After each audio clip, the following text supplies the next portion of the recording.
Leaders in Conversation with Nomazibulo Changa. Hello, welcome to another episode of Leaders in Conversation. Today I've got this amazing leader who is Sean Madliwa. He is the Chief of Staff at Deloitte Africa Operate, but he's going to share that journey with us. He is an executive leadership coach for about 10 years now, but we'll talk about that in detail. He's also a family man. So we'd like to welcome him to our leadership conversation.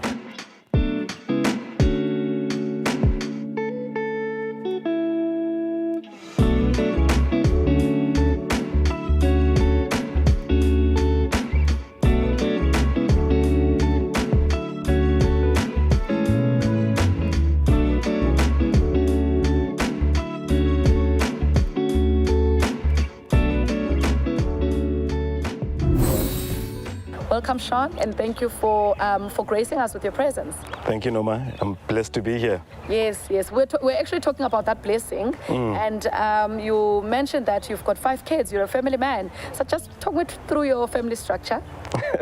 Yeah, no, I think family is really at the heart of everything I am. Married for 16 years to a beautiful Xhosa wife. We share 5 beautiful children. Oh, lovely. 4 of them are girls. What a blessing. Yeah, twins, the firstborn, 2 more girls after the twins, and the last born is a boy. Oh, and it's a boy that you've been longing for. I tell you. And God bless you just at the end. At the end. Did you always wanted a big family? Yes, that was a deliberate plan. My wife and I wanted a big family, and we wanted a family at a young age so that they can grow with us. Yeah, and I think grow together with them. And what's the age gaps?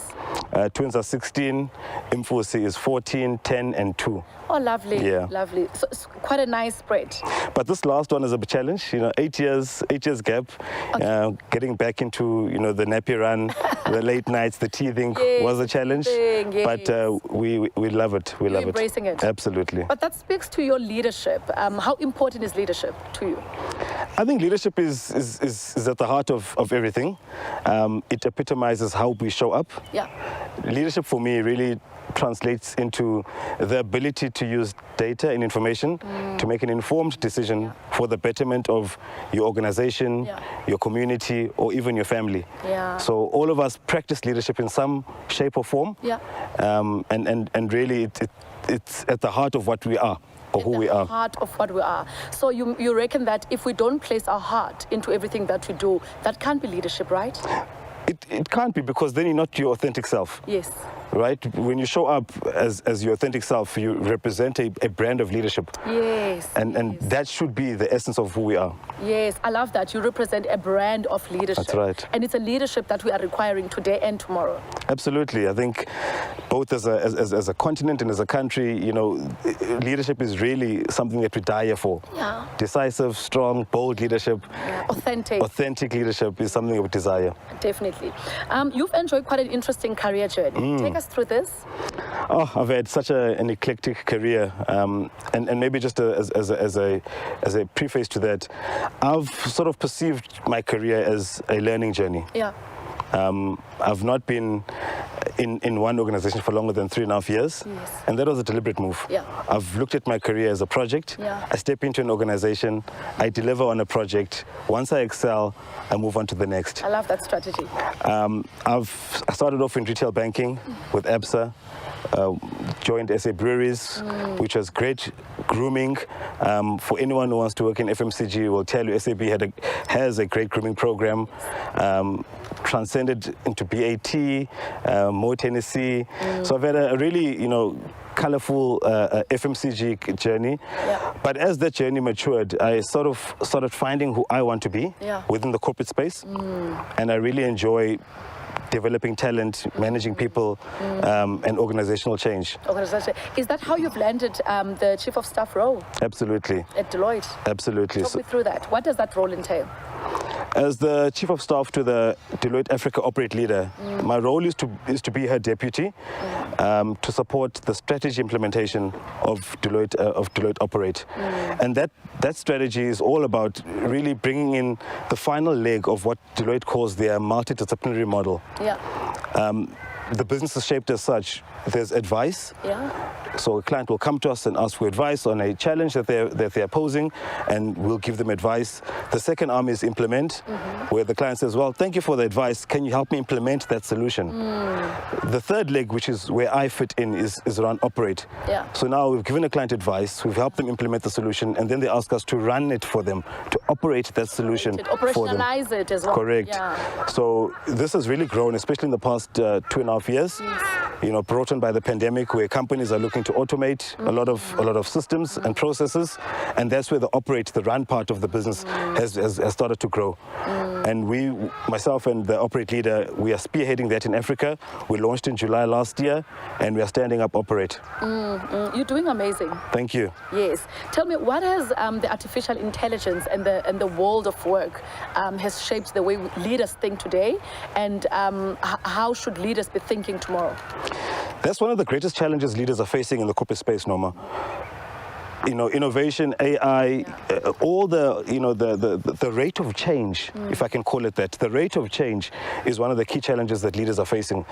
And that rate of change is largely influenced by both micro and macro influences. So the pandemic was a big influence. Yeah. That changed us from going to work every day, Monday to Friday, to a hybrid work, a virtual work opportunity. And leaders had to adjust policies, leaders had to adjust their traditional ways of working in order to accommodate that new influence. The challenge continues because innovation doesn't stop. Yeah. We've got ChatGPT that has come into the fold now. It's challenging the schooling system, it's challenging writers, it's challenging a lot of industry norms. And leaders need to perpetually and constantly adapt to those changes.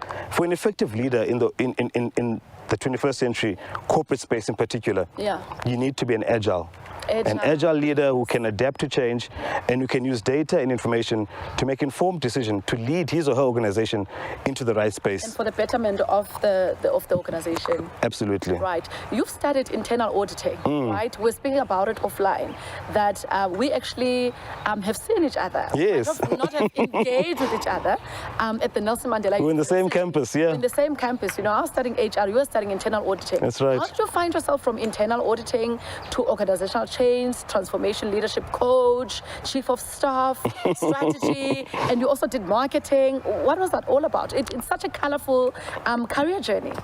So I think it came about as a gap, right? There was a gap, and that gap is called vocational guidance. Yeah. I recall back in the day, there used to be deliberate vocational guidance classes to guide us in terms of what career choices to make. I didn't have as many of those. Yes. So I went into the workspace based on my own intuition, right? And I wanted to understand money. So my passion around, or my influence around studying auditing was to understand money. Yeah. How money works, how money is made, and how to work with money. Yeah. But soon after, you know, I realized that this is not what I want to do. Yeah. I do not want to be counting money all my life. No, it's like, you know, you can't have a change agent and versus money. Correct. And there's two distinct, differently professions. Correct. But what happened was that that background has really aided my career, right? Because I've got that financial acumen that enables me to be able to speak a business language and understand. And to interpret the data that you're talking about. And to interpret data and make those informed decisions. So I don't negate the tertiary education. I think it's been my backbone. Although I'm not an auditor, I understand audit principles, and I think I then fit well into Deloitte because I understand the language, I understand the culture quite well. The change in career choice really came about when I started pursuing my passion. So, you know, studying auditing was all about a vocational opportunity, but I think what I'm doing now is really around my passion. Your passion. What are you passionate about? Talent development and organizational change. I love to see people grow. I love to be part of that journey. Yeah. There's nothing more rewarding than seeing an individual develop and blossom into their true self. You know, really unearth that potential and deliver, you know, and achieve the milestones and goals that they want to achieve. So that's the talent development part of it. The other side is the organizational change. Yeah. You know, as a country that is called an emerging economy, we are growing, constantly developing, and being part of that journey to help organizations really transform and really, become robust and productive and profitable organizations is something I enjoy. Yeah. So that space is really where I see myself playing now and into the future. Now and into the future. So you've been involved in quite a number of leadership roles at the time you were at the Nelson Mandela University, such as you were the SRC, the treasurer, and you were the founder and chairman of the Creative Arts Society. I mean, you were studying internal auditing. You are currently sitting as a change agent and transformational leader, and at some point you were the founder and chairman of the Creative Arts. Talk me through that. It's that balance, right? I keep talking about the mind. The mind is telling you and wants this, and the heart is yearning for that. Yeah. So my acumen and my studies, led me to pursue a mini political career at school. I got involved in student politics, and mind you, back then, student politics were very active and very vocal and very instrumental in shaping our country. But also advocating for the positive. And advocating for change, right?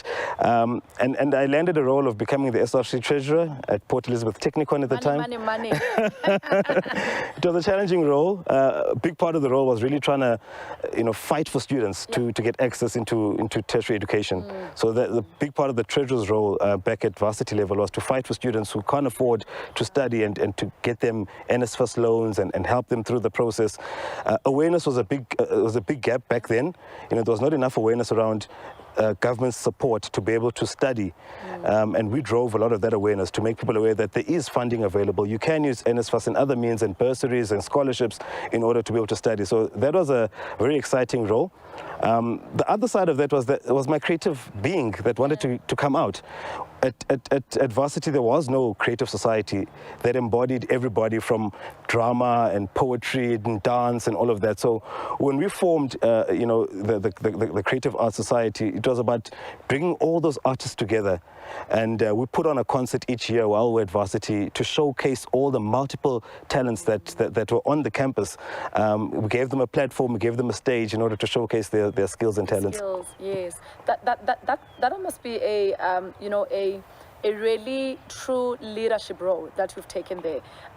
Founding something, for instance, that you, number one, you were not studying, you're not part of the creative arts, department, etc. But you decided to bring all those. It takes leadership for me. Absolutely. Would you say that leadership is born, or one can learn leadership skills?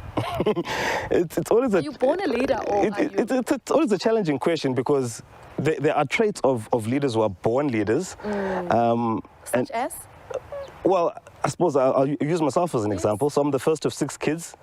So, by nature then, I've always been a leader. I've assumed that leadership role. Yes. I've assumed deputy parent role. So organically, leadership has always been in my ambit. I've always needed to steer, and I've always needed to be a trailblazer, show the path, guide my siblings. So generally, leadership, I was born into a leadership function, right, if I can call it that. But the skill of being a leader is something I've had to hone over the years. So you may be born into a leadership construct, but the skill of being an effective leader is something you need to develop. What are those skills? Let's talk about those skills. What are the critical leadership skills that our leaders need for today and for tomorrow? Oh, there's a few, but I think if I could maybe zone in on just 3 of them. I think the first one is the ability to listen. Yeah. I firmly believe that a lot of our leaders do not listen to their people, whether it's at a government level or a corporate level.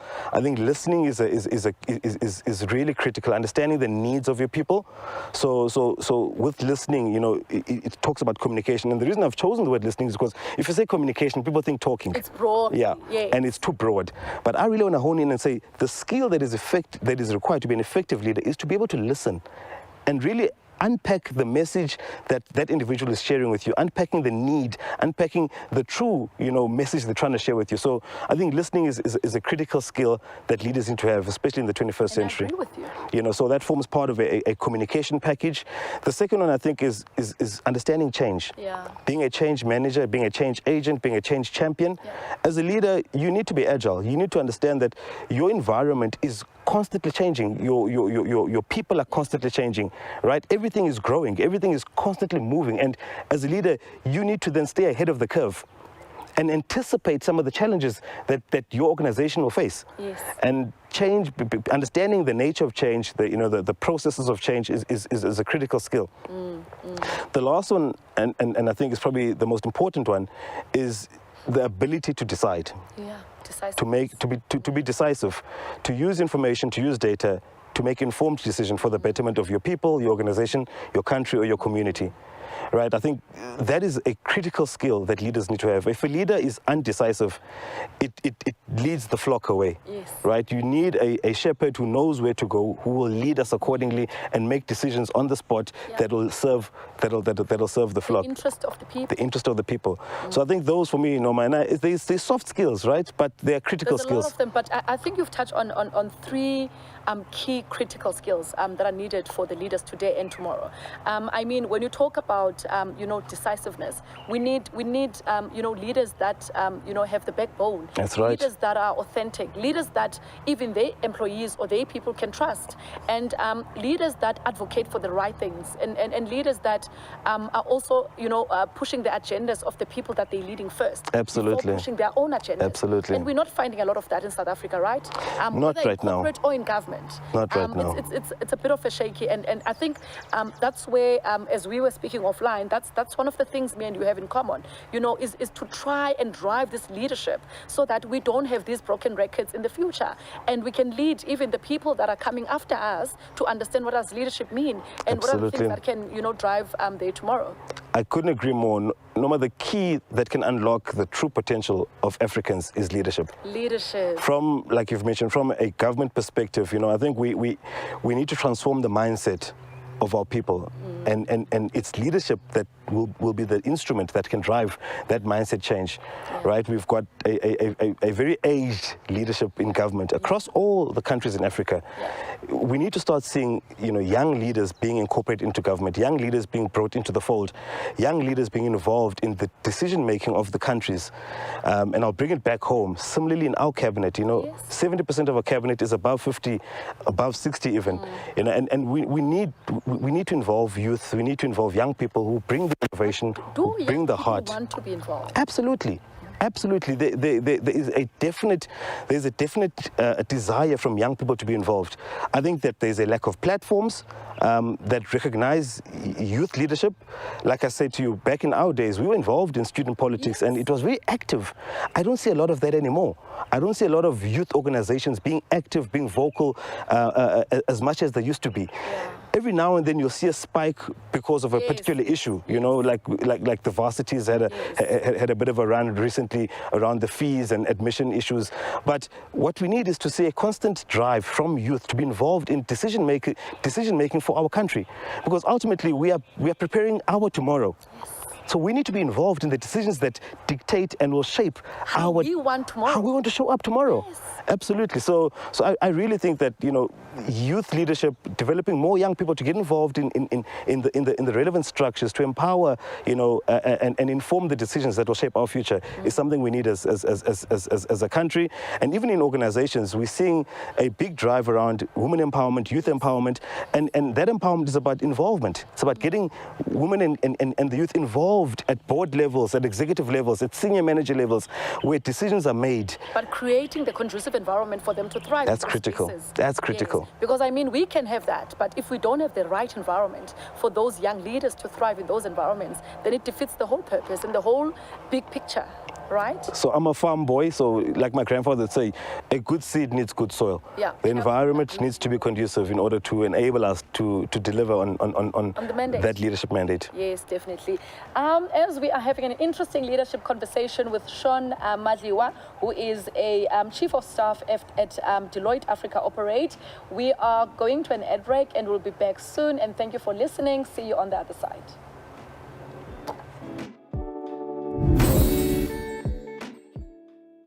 If If you're about to get married, then it's crucial that you hear what I'm about to say. Your wedding day shouldn't just be an event. It's the day when the story of your love journey is shared among family and friends. And trust me, you need this to be captured beautifully because let's face it, your uncle's dance moves might not be as impressive the second time around. And to capture those precious moments, videography and photography are the most essential components of your wedding day. Now let me be honest with you. I know firsthand that videography and photography services can be often quite pricey. But fear not, because as the founder of Viligence, I am here to change that. I believe that capturing your love story should be affordable and accessible to everyone. That's why I personally offer wedding packages with flexible monthly payment plans, tailored to fit your budget without compromising on the quality you deserve. But what truly sets Viligence apart is our passion for storytelling. I don't just press the record button. I immerse myself in your love story, discovering the emotions, the connections, the love that makes your love story unique. Imagine reliving the tears of joy, the laughter, the heartfelt moments every time you watch your wedding video. That's the personal touch I bring to every project. So if you're ready to embark on this unforgettable journey and to create a love story that will be cherished for a lifetime, look no further. As the founder of Viligence, I am committed to making your wedding day an everlasting celebration of your unique love story. Let's connect on a personal level as I capture the essence of your love, the moments that truly matter. So together, let's make your wedding day an unforgettable experience. To get started, reach out to me directly. You can email me or send me a WhatsApp text. We at Viligence are looking forward to being part of your love story. Remember, at Viligence, your dream wedding is within reach.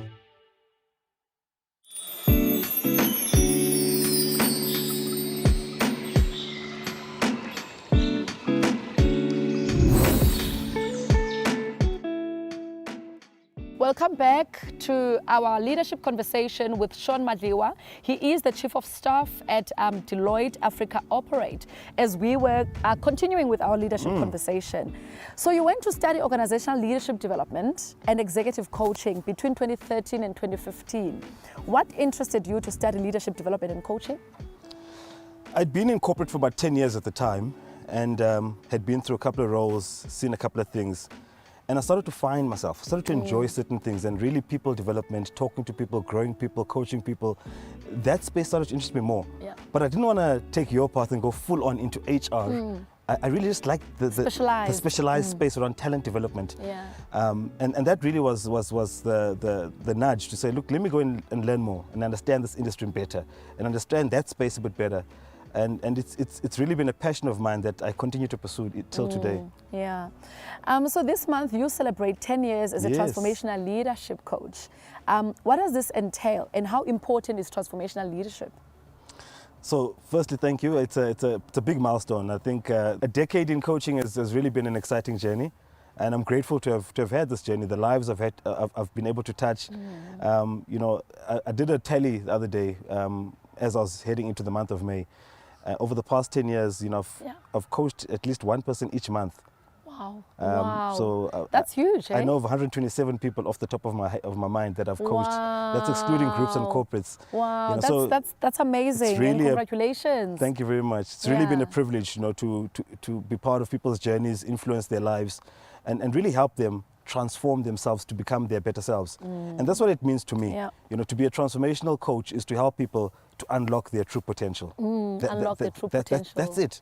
That's it. You know, I mean, what coaches do is really to enable people through tools and techniques in order for them to become their best version of themselves. And I've been privileged to have seen and witnessed those journeys, and to be part of some of those journeys has been... And those life-changing moments. Life-changing moments. You know, I still have people who I coached 5, 6, 10 years ago who will WhatsApp me and say, remember we did a goal-setting session. I've achieved it now. Here's my picture. I've graduated. I've started my business. I've got a, you know... So it's always beautiful. And that's fulfilling. Absolutely. You know, money can't buy that. You know, to see someone else develop and grow and to become their true self and their authentic self and the best version of themselves is priceless. And I guess transformational leadership also talks to selflessness, right? Because you're giving of yourself, you're giving of your time, you're giving of your resources and of your knowledge as well. So it really talks to true leadership. Absolutely.